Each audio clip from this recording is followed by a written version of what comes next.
Assalamualaikum warahmatullahi wabarakatuh, sahabat dan rekan tani sekalian dimanapun berada. Salam tani, bersama saya kembali Budi Harto di channel Panduan Budidaya Tanaman.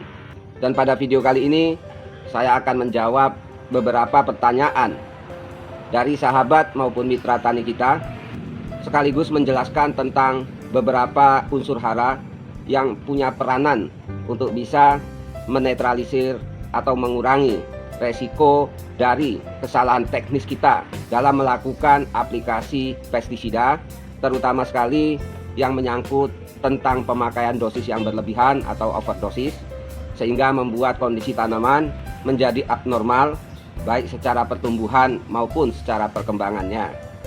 Secara umum sebagai petani, saya sendiri juga pastinya pernah mengalami kondisi-kondisi malpraktek atau teknis-teknis budidaya yang mungkin menyalahi dari apa yang sudah menjadi seharusnya atau sewajarnya.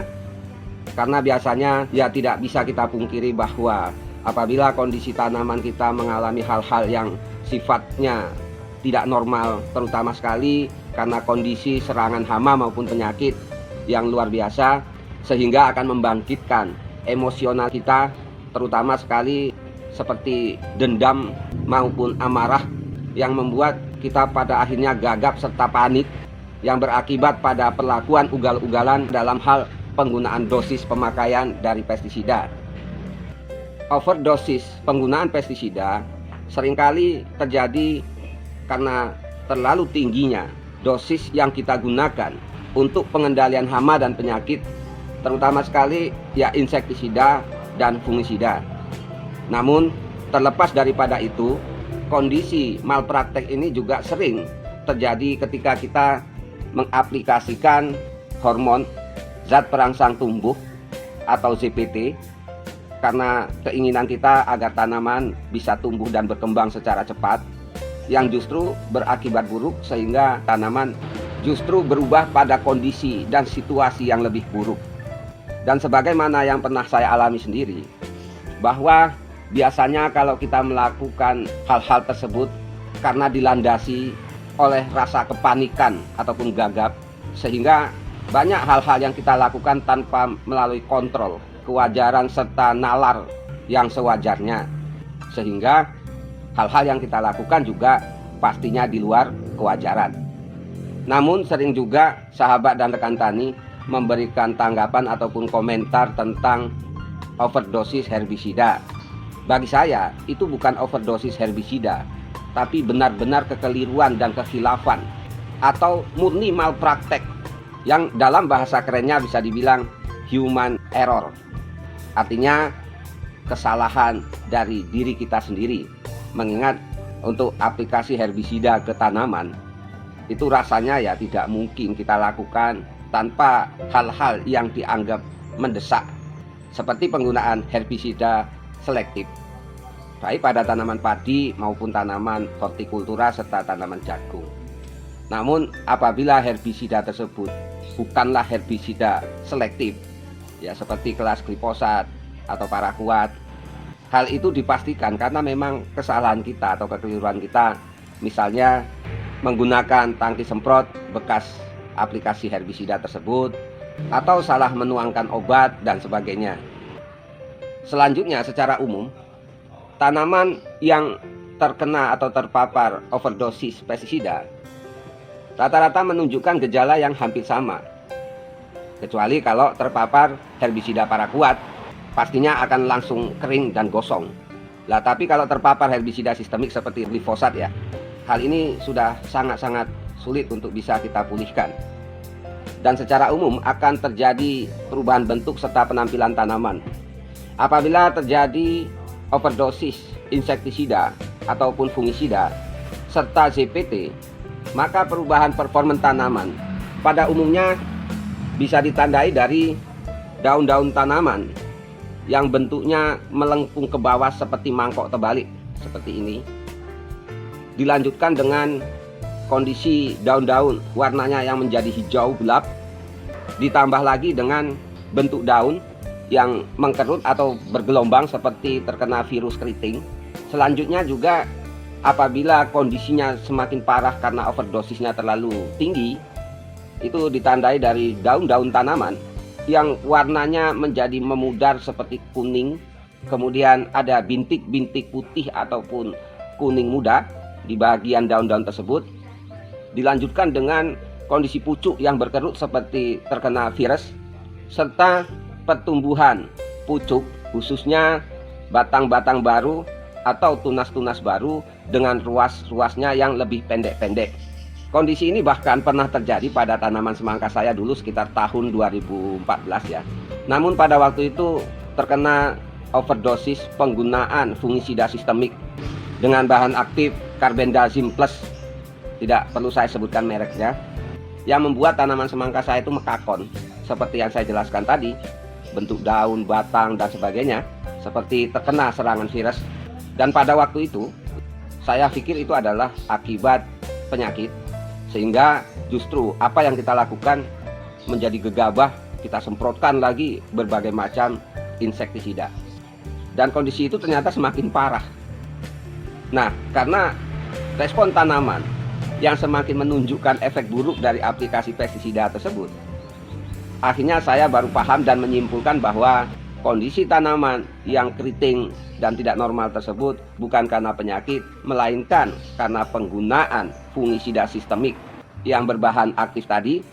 Sehingga sampai hari ini dalam budidaya tanaman timun-timunan saya sedikit mengharamkan menggunakan fungisida tersebut yang mempunyai dua bahan aktif.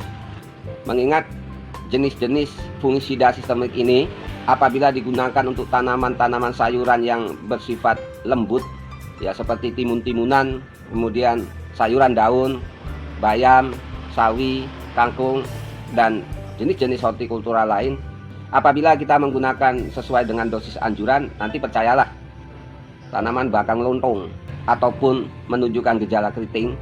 Namun apabila kita menggunakannya dengan dosis yang sangat rendah, misalnya saja 1/5 atau 1/6 dari dosis anjuran yang ada di kemasan, memang hasilnya bagus, tapi nanti di musim berikutnya, misalnya hari ini kita tanam bayam, kita aplikasikan dengan dosis fungisida sistemik berbahan aktif ganda tadi dengan dosis 1/5-nya, itu memang bagus, tapi musim berikutnya kita kendalikan lagi penyakit jamur tersebut, itu akan sulit bisa diatasi.